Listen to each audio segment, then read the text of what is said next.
All right, let's talk about something we all deal with every week, the grocery bill.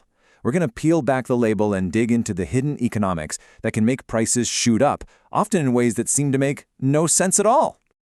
You've probably seen this happen, right? The small, independent shop on the corner is clearly having a hard time. But then, all of a sudden, the prices at the giant chain supermarket start creeping up too. It feels totally random, but what if I told you those two things are directly connected? There's a fascinating economic story here. So, to really get what's going on, we need to set the scene. Let's think of your neighborhood as a little marketplace with two main players fighting for your dollars. You've got the big, familiar chain supermarket, and you've got the smaller, local, independent market. Now, at the start of our story, things are surprisingly fair. These two stores are competing, sure, but they're on a relatively even playing field. And the key to this balance is all about how they get the products you want onto their shelves in the first place. In the beginning, they both use a system called direct store delivery, or DSD for short. And it's pretty much exactly what it sounds like. A manufacturer, let's say it's a big soda company, drives its truck and delivers its products directly to every single store. The big chain gets a delivery and the little guy gets a delivery. This direct pipeline keeps things pretty fair for everyone. But then, something changes. A manufacturer decides to switch up its delivery strategy. Now, this might sound like a boring little logistical tweak, but trust me, this one decision is the first domino to fall in a chain reaction that's about to throw the whole market off balance.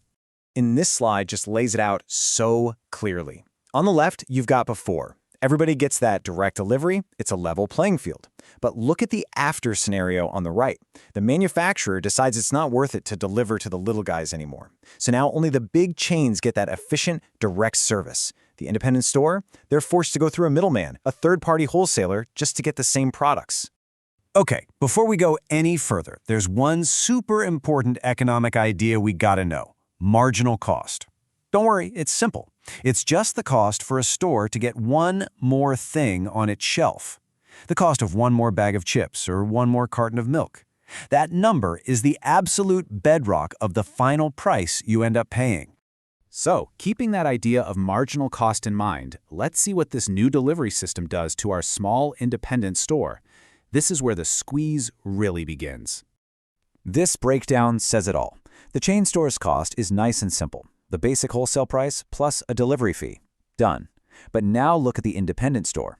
Oh, it's got extra layers. They pay the same wholesale price, but then they have to pay a fee to the wholesaler and they have to pay the wholesaler's own markup for profit. That last piece, that markup, is a brand new cost that only the little guy has to deal with. Economists call this an asymmetric cost shock, which is a fancy way of saying only one side got hit with higher costs. And when your costs suddenly jump, you don't have a lot of options. To cover those new expenses and just keep the lights on, the independent store has to do the one thing it probably doesn't want to do: raise its prices. Okay, so that totally explains why prices go up at the local shop. But that was only half the mystery, right? Now we get to the part that's really wild. Why does the big chain store, whose costs haven't changed 1 single cent, also start charging you more?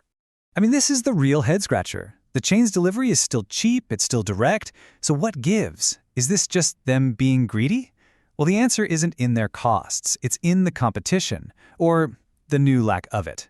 And there it is. The chain store raises its prices because it can.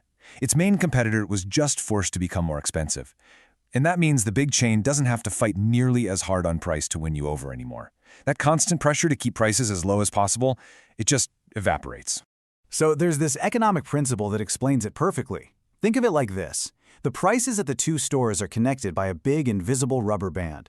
When the independent store is forced to yank its price way up, that rubber band goes slack. All of a sudden, the chain store has a whole lot more room to raise its own prices and still look like the cheaper option, letting it rake in bigger profits. So let's zoom out now and look at the final consequences of this one tiny change in a supply chain.